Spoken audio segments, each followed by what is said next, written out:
incels, singles, divorcees, poly peeps and widows, gather round. It's time to talk about dating. Hiya and welcome back to another Bluntly Put, Tinder edition. Despite the misconceptions that American TV sitcoms have had us believe, getting a date is hard. People don't come up to you in the street and tell you they'd like to take you out, and I'll be honest, I'm not sure we'd want them to either. So how do we now find a mate to stop ourselves from dying as dried up, never been touched moles? We lure people in with a carefully crafted online persona, entirely different to who we actually are. So much easier than asking someone out in real life. For young millennials like myself, apps are the way we're meeting prospective partners, and whether you use Tinder, Bumble, Hinge, Chappy, Grindr, Plenty of Fish or Happen, it's happening. You're only one swipe away from the best night of your life, or the worst. Thing is, how do you know what you should be looking for? And how do we ward off catfish? Last month, Tinder did us dirty and released the profiles of the 30 most swiped right profiles on the app. Let me tell you, the results were surprising. You'd probably imagine that the 30 dudes and dudettes were near identical, but actually there was a surprising amount of variation. You've got your classic mirror selfies. Why do people do those with the flash on? And the guy grinning whilst clutching a pint.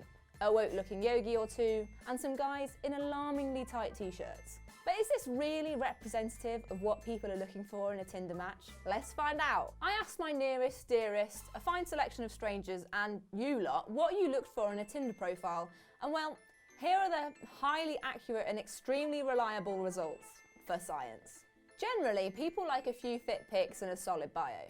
Easy enough, right? Generally, people like a few fit pics and a solid bio.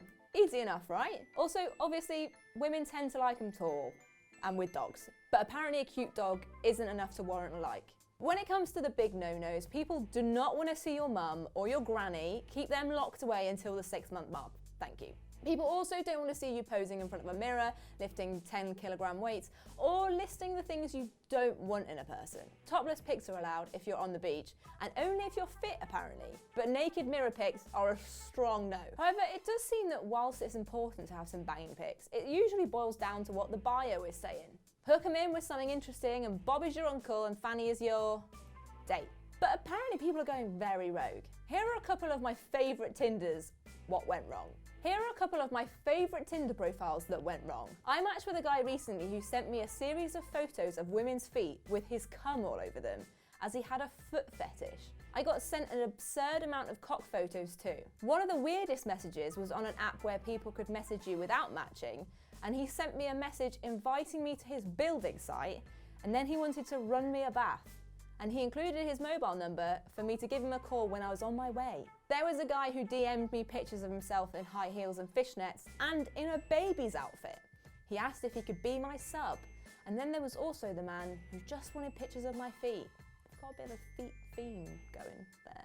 But maybe these are some of the reasons people aren't that chuffed to be on Tinder, as the general consensus of those I asked was that the talent pool is fairly shallow on the OG dating app. So is this random selection of people I found representative of real life? Well, Tinder creator Sean Rad has some insight. Apparently smiling with teeth always goes down well on a profile, and you're 20% more likely to get a swipe right with a toothy grin. Pictures that show off your true personality are also a good idea. Although, maybe not those ones with an abused tiger in India though, hun. Topless pictures are a big fat no, and an even bigger no if they're topless pictures taken in the gym. Turns out, nobody gives a flying f*** what you can lift, mate, and actually, you just come off as really self-involved. Group pictures are good at tricking people into thinking you've got friends, whilst too many selfies make you look like a vain loser. With the bio, just make sure you've got one and try not to fill it with some lengthy spiel about how you went hiking in the Himalayas once. Just changed you as a person. You can't wait to burn sage with your wifey for life. Witty, snappy and lighthearted, the bio holy trinity. So you've heard from real people, weird people and internet people. So there's no excuse for not nailing that Tinder profile and making those matches rain. See you next time.